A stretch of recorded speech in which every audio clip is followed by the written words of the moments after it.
They say a mother's love is unconditional. They say marriage is for better or worse. They say family stands together when the world falls apart. I believed all of that once.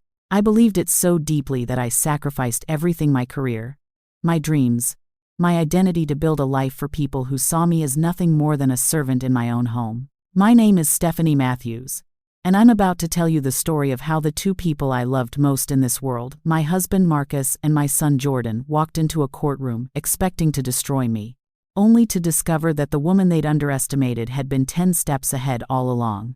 It was a Tuesday morning in October when I walked through those heavy oak doors into Judge Patricia Henderson's courtroom. The air smelled like old wood and broken promises. My hands trembled as I clutched my leather folder against my chest, but I kept my head high. I'd spent 23 years being small, being quiet, being the woman who disappeared into the background of her own life. Not today. Today, the world was finally going to see me. Marcus was already seated at the defendant's table with his attorney, some slick-suited man named Bradley Morrison, who looked like he charged $500 just to shake your hand. My husband, soon-to-be ex-husband, sat there in his tailored charcoal suit, the one I'd picked out for him 3 Christmases ago. Looking at his phone like this was just another business meeting, like we were discussing quarterly reports instead of the destruction of a 23-year marriage. And there, sitting right behind him in the gallery, was Jordan, my baby boy. Except he wasn't a baby anymore. At 19, he'd grown into a younger version of his father: same strong jawline, same calculating eyes, same ability to look right through me like I was glass. He wore his varsity jacket even though he'd graduated high school a year ago, still clinging to the glory days when he was somebody, when we were still pretending to be a family. When Jordan saw me walk in, he didn't smile. He didn't nod. He rolled his eyes and whispered something to the woman sitting next to him, Tiffany, Marcus's little sister, who'd made hating me into a competitive sport. They both laughed, and the sound cut through me like a blade I'd felt 1,000 times before. But I kept walking, one foot in front of the other. My attorney, Gloria Washington, was already at our table, organizing documents with the calm efficiency of someone who'd been doing this for 30 years. She looked up when I approached, and something in her expression, a flicker of respect, maybe even pride, steadied my racing heart. "You ready for this?" she whispered as I sat down beside her. I nodded, not trusting my voice yet, because the truth was, I'd been ready for this moment for exactly 14 months, ever since the night I'd discovered that my marriage had been a lie, and my son had been helping his father hide it. Before I tell you what happened in that courtroom, before I show you how everything changed in the span of 2 hours, I need you to understand how I got there. I need you to see the woman I used to be, the one who believed that love meant sacrifice, that family meant loyalty, that being a good wife and mother meant erasing yourself completely. Now listen, before we go any further into this story, I need something from you.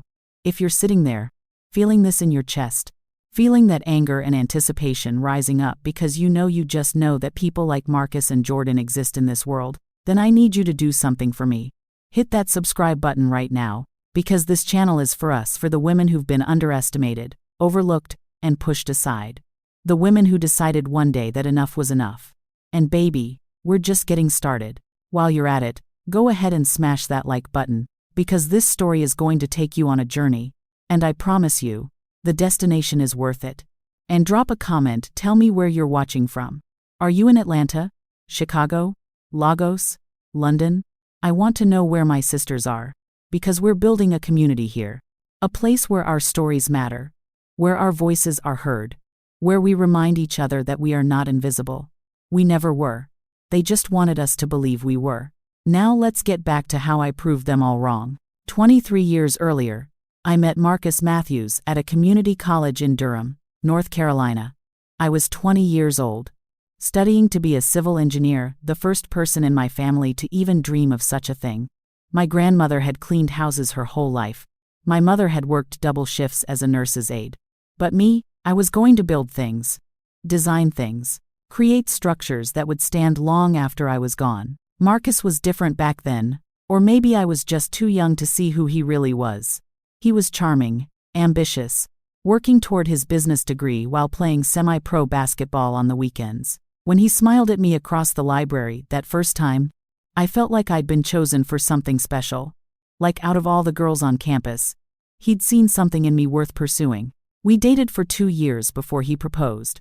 By then, I'd already started my internship at Crawford engineering firm, and they'd hinted that a full-time position was waiting for me after graduation. I was 22 years old with the world opening up in front of me like a door I'd spent my whole life learning to unlock. Then I got pregnant with Jordan. Marcus was ecstatic. His mother, Patricia Matthews, was less thrilled. She'd never thought I was good enough for her son. Never thought a girl from East Durham with a single mother and no daddy in the picture could possibly fit into their middle-class aspirations. But a grandchild? That changed things. Suddenly, I wasn't just Marcus's girlfriend.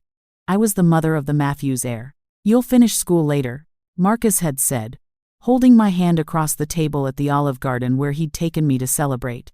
"Right now, we need to focus on building our family. I'm starting that sales position at Merit Tech next month. The money's good. You can stay home with the baby. And when things settle down, you can go back to your classes." I believed him. God help me. I believed every word. Jordan was born on a rainy April morning, and the moment they placed him in my arms, I felt my entire world shift. This tiny, perfect human needed me in a way no one ever had before. And somewhere in the haze of sleepless nights and endless diaper changes, somewhere between learning to breastfeed and figuring out how to function on 3 hours of sleep, I let go of my dreams. Not forever, I told myself. Just for now. Just until Jordan was older. Just until Marcus's career was more stable. Just until. The just untils stretched into years. By the time Jordan was 5, Marcus had been promoted 3 times. We'd moved from our small apartment into a 3-bedroom house in a good neighborhood with good schools and neighbors who drove good cars. Marcus's paychecks got bigger, and so did his expectations. The house needed to be cleaner. The meals needed to be better. My appearance needed to be maintained, nothing too fancy, he'd say. But I couldn't let myself go. Not when he was bringing clients around. Not when his colleagues' wives always looked so put together. "Stephanie, did you forget to pick up my dry cleaning again?" he'd ask, his voice carrying that edge of disappointment I'd learned to dread. "I'm sorry. I was helping Jordan with his school project, and then I had to. I don't need excuses. I need my clothes." And I'd apologize again, promising to do better, to be better, to somehow split myself into enough pieces that everyone got what they needed. Everyone except me. When Jordan turned 10, I mentioned going back to school. We were at dinner: meatloaf, mashed potatoes, green beans. The kind of meal I'd learned to make perfectly because Marcus's mother had taught me that a man needed a proper dinner when he came home from work. School. Marcus had looked at me like I'd suggested flying to the moon. "Stephanie, who's going to take care of Jordan? Who's going to maintain this house? I'm working 60 hours a week trying to provide for this family. The least you can do is hold things down at home." Jordan had looked up from his plate, his young eyes already learning to see me the way his father did. "Yeah, Mom. You're always busy with house stuff anyway. When would you even have time?" And there it was. The moment I realized I'd raised my son to see me as a supporting character in his life. Someone whose dreams didn't matter as much as his comfort, his schedule, his needs. But I convinced myself it was temporary. Once Jordan was in high school, I'd have more time. Once Marcus's career leveled off, things would change. I just had to be patient. I just had to keep sacrificing. I just had to keep being the good wife, the good mother, the good woman who asked for nothing and gave everything. Then Jordan turned 17, and everything I thought I knew about my family shattered in a single afternoon. It was a Thursday. I remember because Thursdays were my grocery shopping days, and I'd come home early because the store had been unusually empty. I pulled into the driveway at 2 p.m. instead of my usual 4 p.m., loaded down with bags of food to feed the 2 people who barely looked at me anymore. The house was supposed to be empty. Jordan had basketball practice until 5. Marcus wasn't due home until 6:30. But when I opened the front door, I heard voices coming from the living room. Laughter. The kind of easy, familiar laughter that made my stomach drop before my brain could even process why. I set the grocery bags down quietly and walked toward the sound. What I saw through the doorway stopped me cold. Marcus was on the couch with a woman I'd never seen before. Young, maybe 25.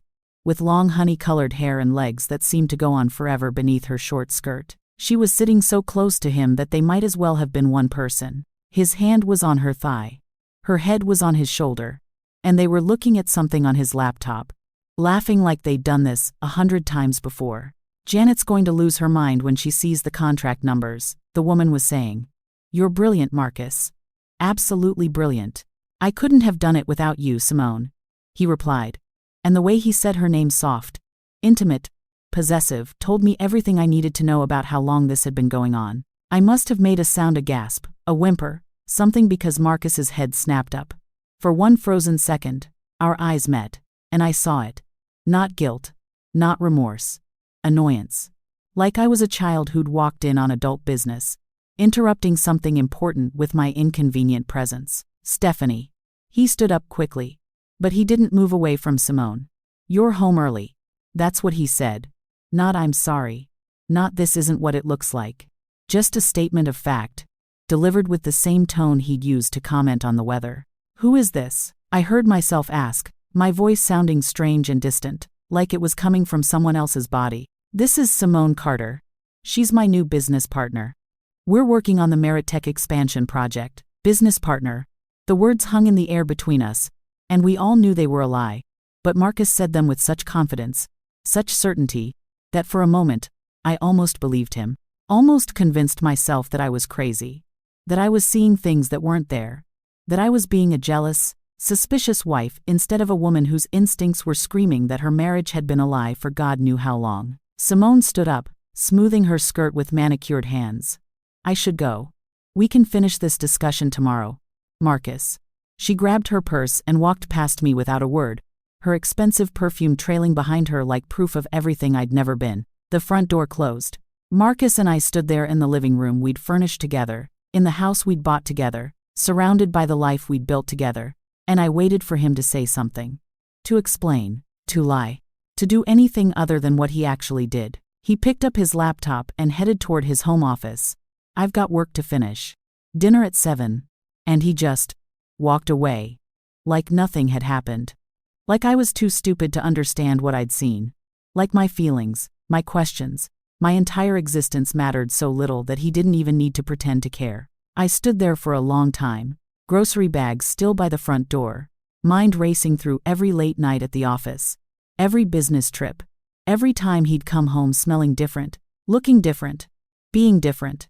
How long had this been going on? How many Simones had there been before her? How many times had I been the only one who didn't know that my marriage was a joke? That's when I heard it. The garage door opening. Jordan's car pulling in, even though practice wasn't supposed to be over for another 3 hours. I quickly wiped my eyes when had I started crying, and went to put the groceries away, trying to compose myself before my son saw that something was wrong. But when Jordan walked into the kitchen, he took one look at my face and sighed. You saw her, didn't you? The grocery bag I was holding slipped from my hands. Apples rolled across the floor. What? Jordan leaned against the counter, looking at me with an expression that was equal parts pity and exasperation. Simone. You saw Dad with Simone. You know about her. Mom. He said it like I was being slow, like I was a child who needed things explained in simple words. Everyone knows. Dad's not exactly subtle. He's been seeing her for like 8 months. 8 months. The number hit me like a physical blow. 8 months of lies. 8 months of betrayal. 8 months of me cooking dinners and doing laundry and maintaining the house and believing that I was part of a family when really I was just... What? The maid, the help. Why didn't you tell me? My voice cracked on the words. Jordan shrugged. Actually shrugged. Like we were discussing whether it might rain later. What was I supposed to say? Hey Mom, Dad's cheating on you? That's weird. Besides, it's not like it affects anything. You guys haven't been happy in years. Everyone can see it. Everyone can see it. I repeated numbly. Who's everyone? Me, Grandma Patricia, Aunt Tiffany. We talk about it sometimes. Grandma says Dad probably would have left by now if it wasn't for the house and stuff. Says divorce is expensive and you'd probably take him for everything he's got. And there it was. The truth I'd been too blind to see. My marriage had been over for years, and everyone knew it except me. Or maybe I'd known it too, somewhere deep down, but I'd been too afraid to look at it directly. Too afraid to admit that I'd wasted 23 years of my life on people who saw me as an inconvenience. That night, after I'd cooked dinner and served it and cleaned up while Marcus and Jordan watched television like nothing had happened, I lay in bed next to my husband and felt something inside me break. Not my heart that had been breaking slowly for years, so gradually I hadn't even noticed. No. What broke was something deeper. Something fundamental. My fear. For 23 years, I'd been afraid. Afraid of being alone. Afraid of disappointing people. Afraid of failing. Afraid of not being enough. But lying there in the dark, listening to Marcus snore beside me while my son slept soundly down the hall, both of them completely unconcerned with the devastation they'd caused, I realized something. I had nothing left to be afraid of. They'd already taken everything. My dreams, my identity, my self-respect. The only thing I had left was my dignity, and I'd be damned if I was going to let them take that too. The next morning, I went to see Gloria Washington. Gloria Washington's law office was in a modest building downtown, nothing fancy. But the moment I walked through her door, I knew I'd found the right person. She was a black woman in her late 50s, with silver streaks in her natural hair and eyes that had seen every kind of betrayal humanity had to offer. When I called for the appointment, her receptionist had asked what kind of case I was bringing. I'd simply said, divorce, and my voice had been so steady I'd surprised myself. Now, sitting across from her desk, surrounded by law books and framed degrees from Howard University, I told her everything. About Marcus and Simone. About Jordan knowing for 8 months and saying nothing. About Patricia Matthews and her constant reminders that I wasn't good enough for her son. About the career I'd sacrificed, the dreams I'd buried, the woman I'd stopped being so I could be the woman they needed me to be. Gloria listened without interrupting, taking notes on a yellow legal pad with methodical precision.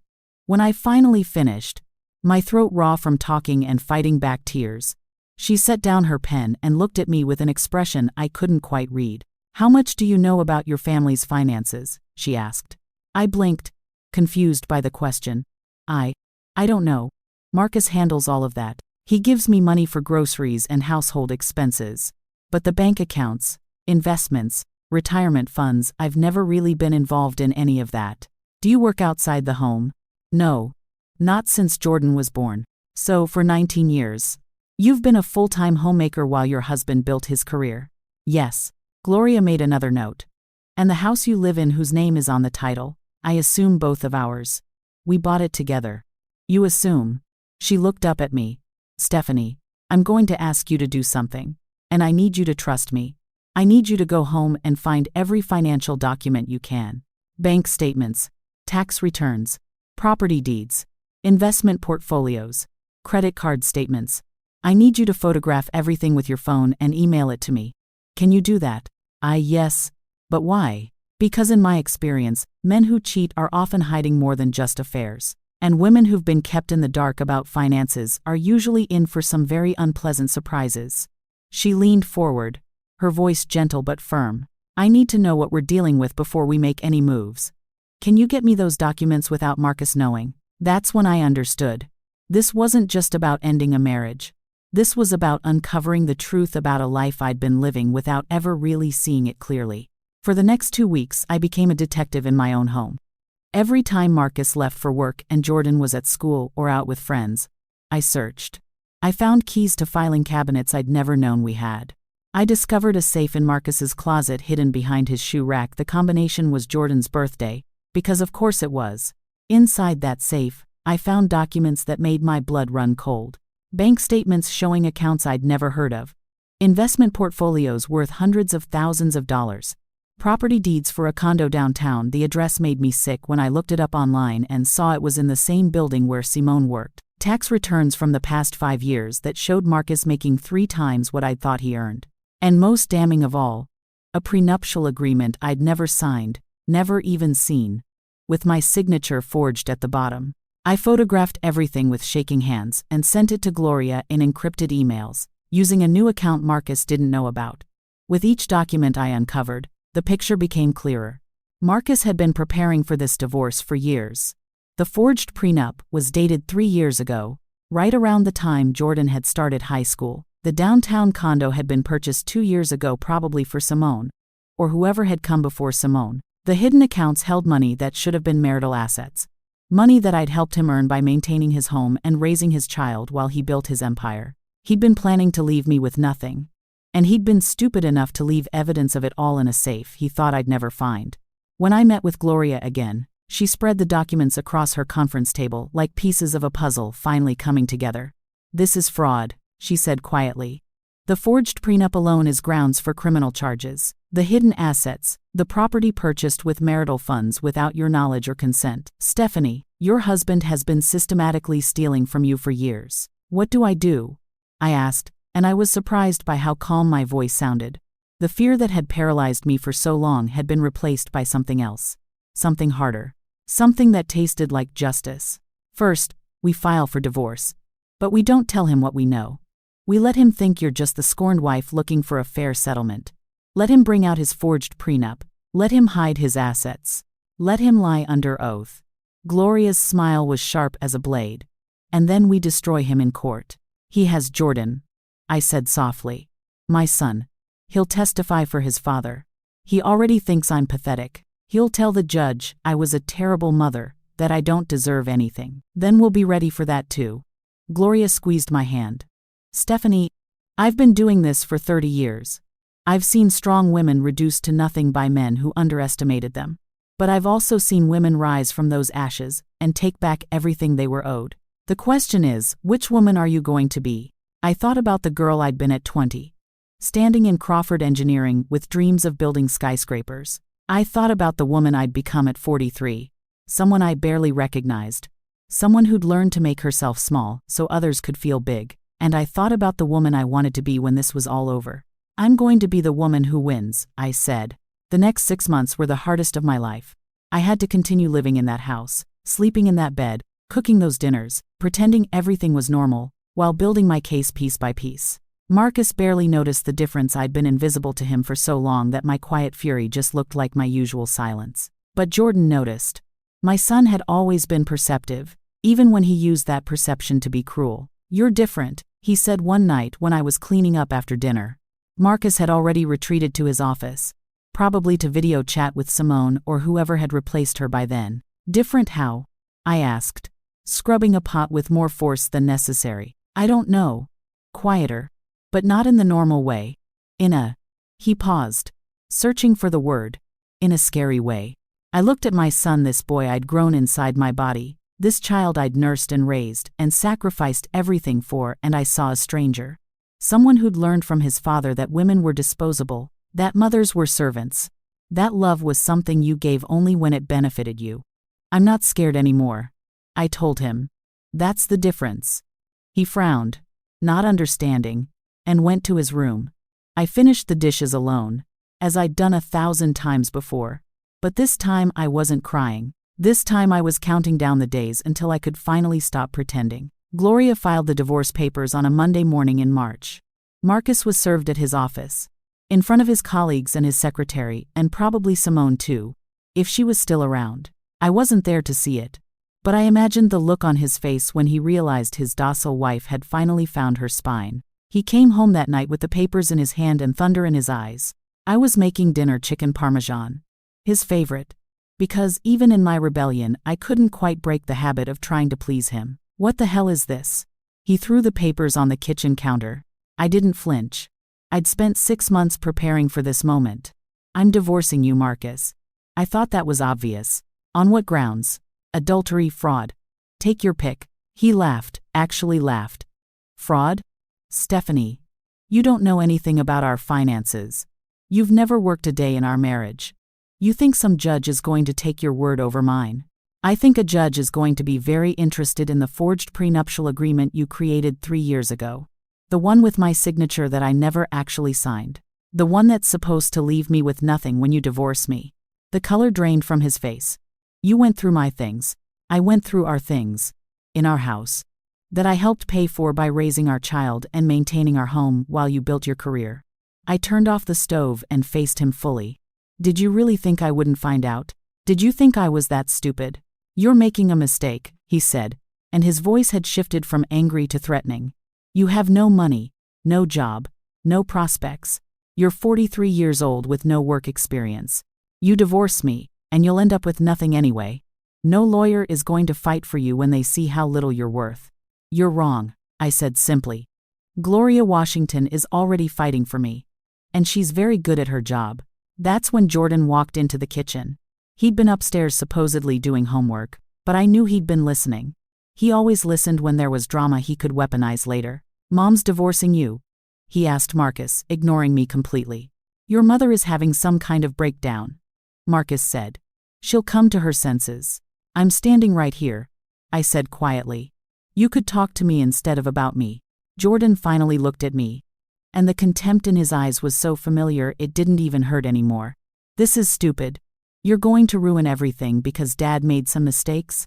That's so typical of you, Mom. Always overreacting. Always making everything about your feelings. He's been cheating on me for years," I said. "You knew about it. You all knew about it. And none of you thought I deserved the truth, because you couldn't handle it." Jordan's voice rose, passionate in a way he'd never been passionate about defending me. "You're so weak, Mom. You fall apart over everything. Dad was trying to protect you. Protect me. He was stealing from me.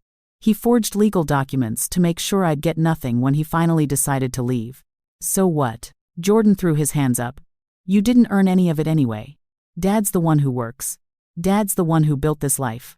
What have you ever done besides cook and clean? You want half of everything for what? For being here?" The words hung in the air between us. 23 years of motherhood reduced to being here. 23 years of sacrifice. Of putting his needs first. Of attending every game and helping with every project, and cheering every victory, all of it meaningless, because I hadn't earned a paycheck.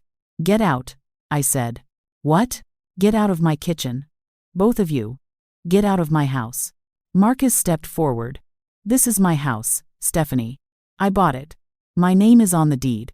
"Actually," I said, pulling out my phone and opening the photos Gloria had told me to keep ready, "both our names are on the deed. Which makes it marital property. Which means the court can order you to leave until this is settled. Would you like me to call Gloria right now and have her file that motion tonight? Or would you like to have dinner somewhere else?" For the first time in 23 years, Marcus looked at me with something other than indifference. He looked at me with fear. Because he was finally realizing that the woman he'd married no longer existed. In her place was someone who'd learned to fight. He grabbed his keys and his jacket. "Come on, Jordan. Let's go get dinner somewhere civilized." Jordan followed his father without a word. Without a backward glance. Without a single shred of concern for the woman who'd given birth to him.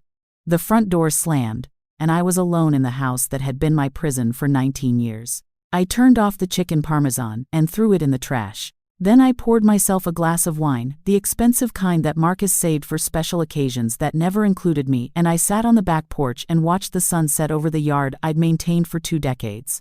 I wasn't crying. I was planning. The next 3 months were a war.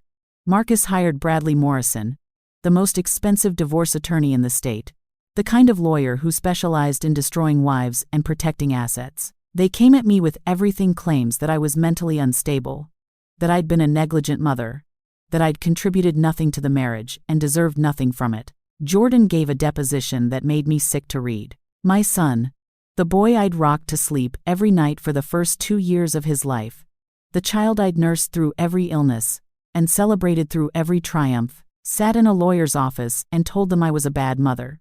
Said I was emotionally absent. Said I cared more about the house being clean than about his feelings. Said Marcus was the real parent, the one who attended his games and helped with his homework, as if I hadn't been at every single game, as if I hadn't been the one teaching him to read and write and tie his shoes. But Gloria was ready for all of it. For every lie Marcus told, we had documents proving the truth. For every asset he tried to hide, we had bank statements and property records. And for the forged prenuptial agreement, we had something even better, a handwriting expert who testified that my signature had been traced from another document and added to the prenup years after our wedding. The judge, Patricia Henderson, was a black woman in her 60s, who'd presided over family court for 20 years. She'd seen every trick, every lie, every attempt to defraud and deceive. And as the trial progressed, as more and more of Marcus's schemes came to light, I watched her expression shift from professional neutrality to barely concealed disgust. The day of the final hearing, I woke up at 5 in the morning. I showered, did my makeup carefully, and put on a navy blue suit that Gloria had helped me pick out, professional, dignified, the kind of outfit that said I was serious about taking back my life. I looked at myself in the mirror and barely recognized the woman staring back. She looked strong. She looked ready. She looked like someone who'd survived hell and come out forged in fire. When I arrived at the courthouse, there was a crowd of people I hadn't expected. My mother had driven up from Durham, her face set with determination. My younger sister, Michelle, who I'd barely spoken to during my marriage because Marcus said she was too ghetto, stood beside her with fury in her eyes. 2 of my old friends from college, women I'd lost touch with because Marcus said they were bad influences, had somehow heard about the trial and shown up to support me. "We've got you, Steph," my mother said, gripping my hands. "No matter what happens in there, we've got you." And for the first time in 23 years, I believed that someone actually did have me. That I wasn't alone. That I'd never really been alone, I'd just been convinced I was by people who benefited from my isolation. Gloria met me at the courtroom doors. "You ready?" "I've been ready for 14 months, I said. We walked in together, and that's when I saw them. Marcus at his table, looking confident and entitled in his expensive suit. Jordan behind him in the gallery, wearing that varsity jacket like armor. And next to Jordan, Patricia, Matthews, and Tiffany. The whole family united against me. When Jordan saw me, he rolled his eyes and whispered something to Tiffany. They both laughed. And I felt that old familiar pain try to rise up in my chest. But then I looked at Judge Henderson, sitting at her bench with my case file open in front of her, and I saw something that changed everything. She was looking at me with respect. Not pity. Not sympathy. Respect. Because she'd read every document. She'd seen every piece of evidence. She knew exactly what had been done to me, and exactly what I'd done to fight back. And in that moment, as I took my seat next to Gloria, as my family and friends filled the gallery behind me, as Marcus and Jordan sat there so certain of their victory, I realized something that made me smile. They had no idea what was about to hit them. Judge Henderson picked up her gavel, and the courtroom fell silent. "Let's begin," she said. And the reckoning I'd been building for 14 months was finally about to unfold. Judge Henderson adjusted her reading glasses and looked down at the documents spread before her. The courtroom was so quiet I could hear my own heartbeat thundering in my ears. This was it. This was the moment that would determine whether the last 14 months of planning, investigating, and fighting had been worth it. "I've reviewed all the evidence presented in this case," Judge Henderson began, her voice carrying clearly through the room. "And I must say, in my 20 years on the bench, I have rarely seen a case quite like this one." Marcus sat up straighter, a small smile playing at the corners of his mouth. He thought she was talking about me. He thought she was about to lecture me about being a vindictive wife, about trying to take what I didn't earn. I could see it in the way he glanced back at Jordan, in the way Bradley Morrison was already preparing his victory face. "Mr. Matthews," Judge Henderson continued, and something in her tone made Marcus's smile falter. "Would you please stand?" He stood slowly, confusion flickering across his face. Bradley Morrison stood with him, one hand on Marcus's arm, like he was steadying a ship that hadn't yet realized it was sinking. "Mr. Matthews, you presented to this court a prenuptial agreement allegedly signed by your wife 20 years ago, shortly after your marriage. Is that correct?" "Yes, Your Honor," Marcus said confidently. "My wife and I both agreed that in the event of divorce, we would each retain our separate." "Mr. Matthews, I'm going to stop you right there." Judge Henderson removed her glasses and fixed him with a stare that could have frozen fire. "The document you presented to this court is a forgery. Not just any forgery, but a particularly clumsy one. According to the expert testimony provided by Mrs.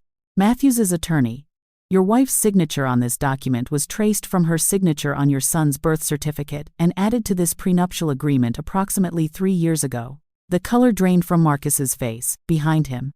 I heard Jordan's sharp intake of breath. "Furthermore," Judge Henderson continued, "in the process of this trial, we have uncovered evidence of systematic financial fraud. Hidden bank accounts containing marital assets, property purchased with marital funds but titled only in your name, investment accounts that your wife was never informed about, despite the fact that her unpaid labor as a homemaker for 19 years contributed directly to your ability to accumulate such wealth." Bradley Morrison was whispering urgently in Marcus's ear. But Marcus just stood there, frozen, finally understanding that the trap he'd laid for me had become his own cage. "Your Honor," Morrison said quickly, "my client may have made some errors in judgment regarding financial disclosure. But, errors in judgment?" Judge Henderson's voice could have cut steel. "Mr. Morrison, your client committed fraud. He forged a legal document. He hid assets. He systematically deceived his wife for years while planning to leave her with nothing after she had sacrificed her career, her education, and her earning potential to support his ambitions. She leaned forward. In this courtroom, we don't call that an error in judgment. We call it what it is: theft. I felt tears prickling at my eyes, but I held them back. I'd cried enough over the past 23 years. These tears could wait. Mrs. Matthews, would you please stand? I rose on trembling legs, Gloria's hand briefly squeezing my arm for support. Mrs. Matthews, I want to apologize to you on behalf of a system that too often fails women in your position. Women who sacrifice everything to build a life for their families, only to discover that their contributions are invisible, that their labor is worthless, that their trust has been weaponized against them. Judge Henderson's voice softened slightly. But I also want to commend you for your courage, for fighting back, for refusing to accept the narrative that you deserved nothing. She picked up her gavel, and I held my breath. In the matter of Matthews versus Matthews, I hereby rule in favor of the plaintiff. The prenuptial agreement presented by the defendant is ruled invalid due to fraud. All marital assets will be divided according to state law.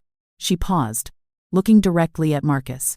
However, due to the defendant's deliberate concealment of assets and fraudulent behavior, I am awarding Mrs. Matthews 65% of all marital assets, including the family home, all investment accounts, retirement funds, and the downtown property at 1247 Riverside Boulevard. The courtroom erupted. Jordan jumped to his feet, shouting, "That's not fair. He earned that money."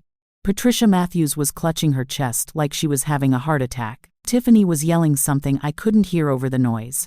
But I just stood there, tears finally streaming down my face, as Judge Henderson's gavel came down again and again, calling for order. Furthermore, Judge Henderson continued once the room had quieted. Mr. Matthews will pay spousal support in the amount of $8,000 per month for a period of 10 years. Or until Mrs. $10.08 states of A. Matthews remarries, whichever comes first. This is to compensate for the career opportunities she sacrificed during the marriage. Your Honor, this is outrageous. Bradley Morrison was red-faced, practically sputtering. My client cannot possibly. Your client should have thought about the consequences before he committed fraud. Mr. Morrison. Judge Henderson's gaze was arctic. And let me be very clear about something else. I am referring this case to the District Attorney's Office for possible criminal prosecution regarding the forged prenuptial agreement. Forgery is a felony in this state, Mr. Matthews. You may find yourself facing criminal charges in addition to these civil penalties. Marcus collapsed into his chair like a puppet with its strings cut. All that confidence, all that certainty that he would win because he always won, because the world was built for men like him, it was gone. In its place was the dawning realization that he had destroyed himself. I looked back at Jordan, who was staring at me with an expression I'd never seen before. Not contempt, not dismissal. Something closer to shock.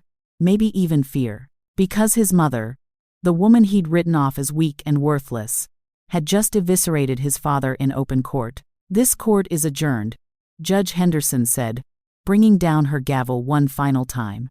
The sound echoed through the courtroom like a gunshot, marking the end of one life and the beginning of another. As people began filing out, Gloria pulled me into a hug. "You did it," she whispered. "Stephanie, you actually did it." My mother and sister rushed forward, wrapping me in their arms, crying and laughing and celebrating. My old college friends were there too, telling me how proud they were, how they'd always known I was stronger than I looked.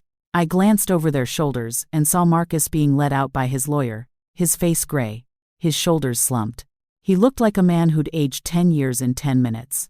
And beside him, Jordan walked with his head down, no longer laughing, no longer rolling his eyes. They left without looking back at me. Not once.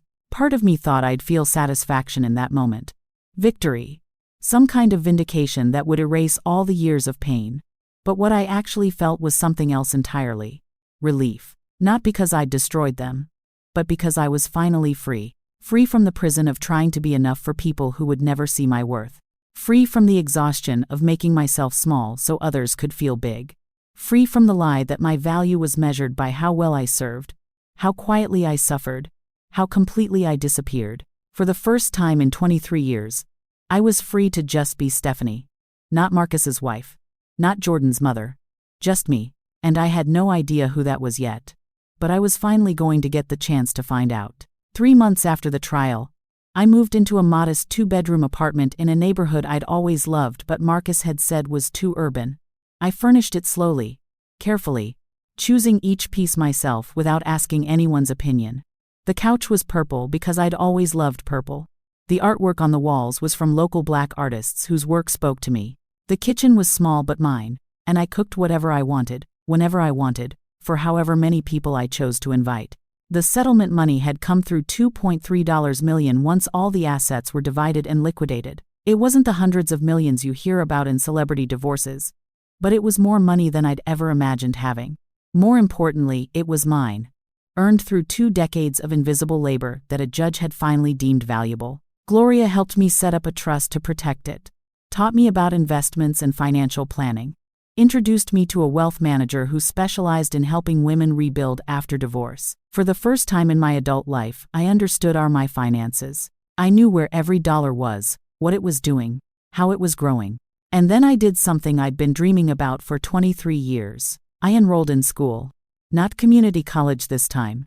I applied to North Carolina State University's engineering program, submitting my old transcripts from my internship at Crawford Engineering, writing an essay about the 2 decades I'd spent building a home and raising a child and maintaining a life while putting my own dreams on hold. They accepted me.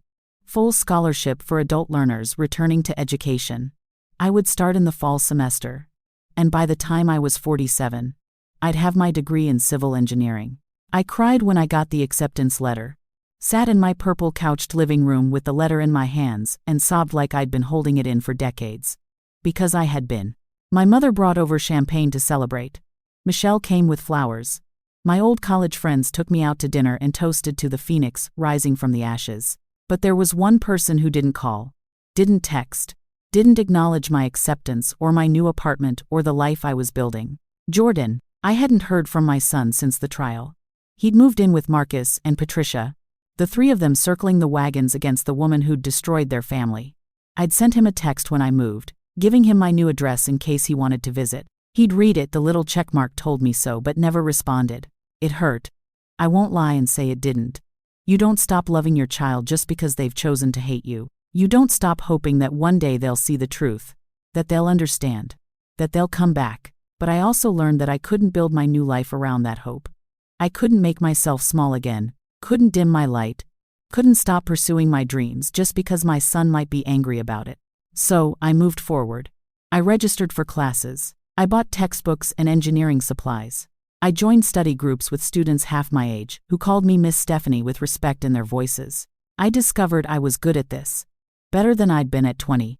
Because now I understood the value of what I was learning. 6 months into my first semester, I was studying at a coffee shop near campus when someone slid into the chair across from me.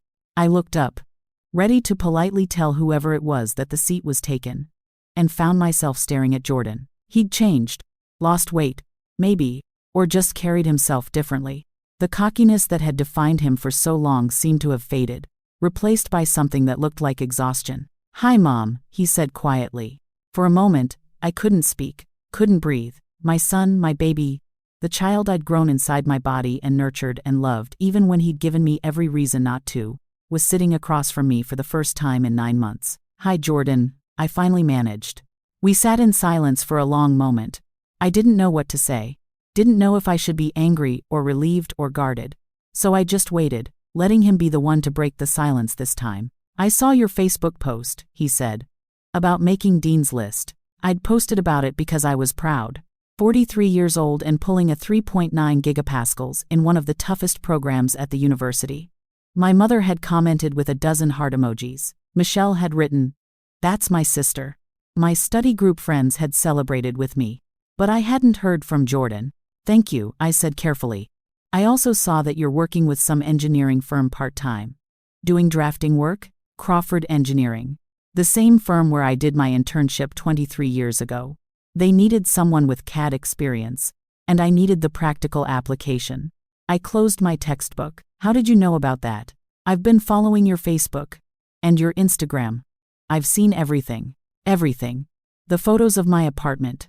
The pictures with my study group. The posts about my classes and my part-time job and my new life. The life I was building without him. Without Marcus. Without any of them. "Why are you here, Jordan?" I asked. And I was proud of how steady my voice sounded. He looked down at his hands. "Dad's broke." I blinked. "What?" "Well, not completely broke, but the legal fees from the divorce and the potential criminal case he had to settle out of court to avoid prosecution. And it cost him almost everything he had left after the settlement. He had to sell the house. He and Grandma are living in a condo, and it's—" He laughed bitterly. "It's nothing like what we had." I waited. There had to be more. And Simone left him. Turns out she was only interested when he had money and status. Once that was gone, so was she. Jordan looked up at me, and his eyes were red. "He's miserable, Mom. Completely miserable. And Grandma keeps saying it's all your fault, that you destroyed him, that you were vindictive and cruel. Is that what you think?" I asked quietly. He paused, seeming to struggle with the words. "I thought that at first. I was so angry at you. For breaking up our family. For taking everything. For embarrassing us in court." He wiped at his eyes. "But then I started really thinking about it. About all those years. And I realized I never saw you, Mom. Not really. I saw the person who made my meals and did my laundry and drove me to practice. But I never saw you as a person with dreams and feelings and a whole life you'd given up." Tears were streaming down his face now. "I never asked about your day. Never wondered if you were happy. Never thanked you for anything. I just took. The way Dad took. The way Grandma always said was normal because that's what wives and mothers do." I felt my own tears starting, but I held them back. I needed to hear this. All of it. "I dropped out of community college," he continued. "I was only going because Dad was paying for it, and once the money dried up, I realized I didn't even want to be there. I got a job at a warehouse. Manual labor. 40 hours a week for $15 an hour." He laughed again. But there was no humor in it. "And you know what I realized? How hard it is to work all day and then come home and cook and clean and take care of everything else. I live with Dad and Grandma, and neither of them lifts a finger around the condo. They both expect me to do everything because I'm there. And I'm exhausted all the time. Jordan." And one night, I was making dinner after a 10-hour shift, and Dad complained that the chicken was dry. Just complained. Like I hadn't just worked all day and then spent an hour cooking for people who didn't even say thank you. And I suddenly thought, this is what Mom did for 23 years. And we never once thanked her. He was sobbing now, and I felt my heart breaking in a different way than it had broken before. Not from betrayal this time. From the painful hope that maybe, just maybe, my son was finally seeing me. "I'm so sorry. Mom," he choked out. "I'm so sorry. I was terrible to you. I said horrible things. I testified against you in court. I laughed at you when you were trying to fight for yourself. I chose Dad over you again and again. And I didn't even realize that you were the one who'd always been there. You were the one who loved me unconditionally. And I threw that away because I was too stupid and selfish to see what I had." I reached across the table and took his hand. "Jordan, look at me." He raised his eyes, those eyes that looked so much like mine, and I saw my baby boy there. 19 years old and broken, and finally understanding what it meant to take responsibility. "I forgive you," I said. "Just like that?" His voice cracked. "Just like that." I squeezed his hand. "Because you're my son. Because I love you. Because I spent 19 years raising you to be a good man. And I have to believe that some of those lessons finally took root. I don't deserve your forgiveness. Maybe not. But I'm giving it to you anyway." I smiled through my tears. "That's what real love does, Jordan. It forgives even when it's hard. It shows grace even when it's not deserved. It opens the door even after it's been slammed in your face." He came around the table and hugged me, and I held my son for the first time in 9 months. He smelled different, like hard work and humility instead of privilege and entitlement. He felt different too. Smaller somehow, or maybe I was just bigger than I used to be. "Can we start over?" He whispered against my shoulder. "Can I be part of your life again?" "We can't start over," I said honestly. "Too much has happened. Too much damage was done. But we can start new. We can build something different. Something better." He pulled back, wiping his eyes. "I'd like that. It's going to take time," I warned him. "And work. Real work. You hurt me, Jordan. Deeply. And forgiveness doesn't mean forgetting. It means choosing to move forward despite the pain. I know. I'll do whatever it takes. We talked for 3 hours in that coffee shop. He told me about his job, about living with Marcus and Patricia, about how empty and sad their lives had become. I told him about my classes, about my dreams of one day starting my own engineering firm, about the woman I was becoming now that I was finally free to figure out who that was. When we finally left, he hugged me again. "Can I come visit your apartment sometime? I want to see what you've built." "I'd like that," I said. As I drove home that night, windows down, music playing, I thought about everything that had happened over the past 2 years. The betrayal, the divorce, the trial, the rebuilding. I thought about the woman I'd been at 20, full of dreams and ambition, and the woman I'd become at 43, those dreams deferred but not destroyed. I thought about the years I'd lost and the years I was claiming back, and I realized something profound. I hadn't lost those 23 years. I'd invested them in raising a son who was finally learning what it meant to be a good man, in learning patience and strength and resilience, in discovering that I was capable of surviving things I'd thought would destroy me. Those years had made me who I was today. And today, I was someone I could be proud of. My phone rang as I pulled into my apartment complex. It was Gloria. "Stephanie, you'll never believe this," she said, excitement clear in her voice. "I just got a call from a woman named Denise Patterson. She's going through a similar situation to what you experienced: hidden assets, forged documents, the whole thing. She saw your case in the news and asked if I'd represent her, and she wants to know if you'd be willing to talk to her, to tell her that it's possible to fight back and win." I smiled, pulling into my parking space. "Tell her I'd be happy to. There are probably more women like her out there," Gloria continued. "Women who need to hear your story, women who need to know they're not alone." And that's when I understood what the last 2 years had really been about. Not revenge. Not even justice, though that had been part of it.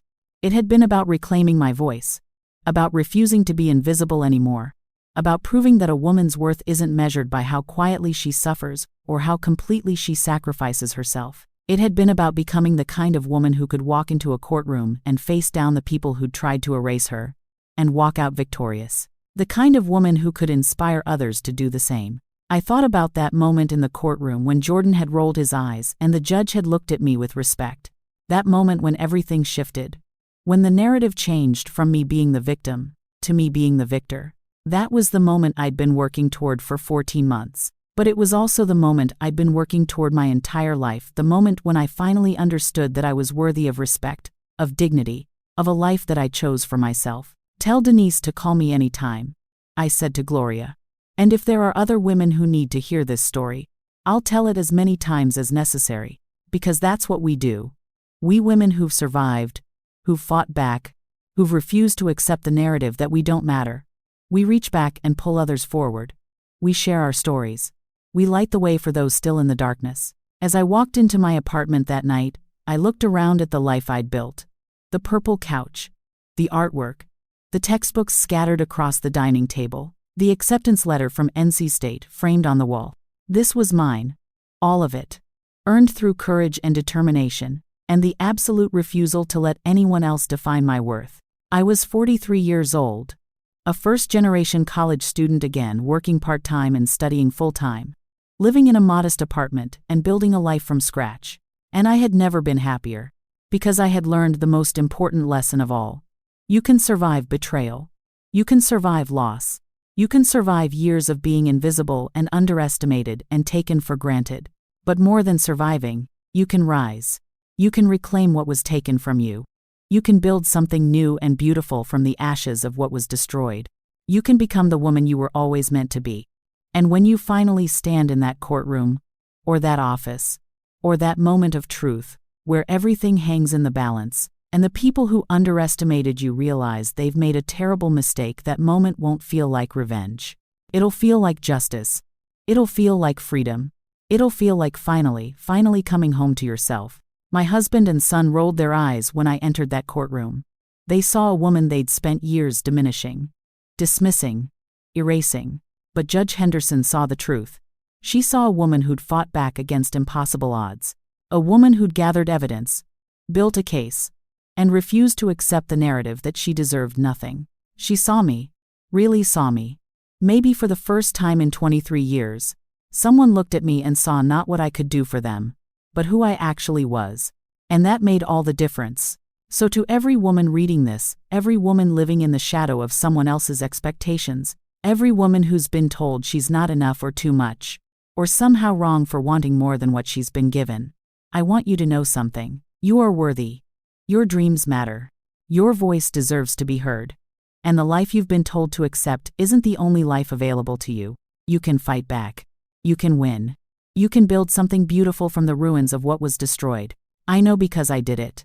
And if I can do it at 43 with no job and no money and no support from the people who were supposed to love me most, then anyone can. Your story doesn't end with betrayal. It doesn't end with loss. It doesn't end with someone else's definition of who you should be. It ends with you standing tall, walking into whatever courtroom or confrontation awaits you, and showing the world exactly who you've always been. Someone worth fighting for. Someone worth believing in. Someone who refuses to be invisible anymore. That's what they saw when I walked into that courtroom. Not the woman they'd tried to erase, but the woman I'd become despite their efforts. And baby, let me tell you, I was stunning. I want to hear from you. Have you ever been underestimated by the people closest to you? Have you ever had to fight for your own dignity in a world that wanted you small? Drop a comment and tell me where you're watching from, whether you're in Atlanta, New York, London, Johannesburg, or anywhere else in this world. Let me know you're out there. Let me know I'm not alone in this fight, because we're building something here. A community of women who refuse to be invisible, who refuse to accept less than we deserve, who are reclaiming our voices, our power, our lives. This is just the beginning of my story, and maybe the beginning of yours too. So subscribe, like this video, and let's keep walking this journey together, because you are not alone. You never were, and your best chapter? It's still being written.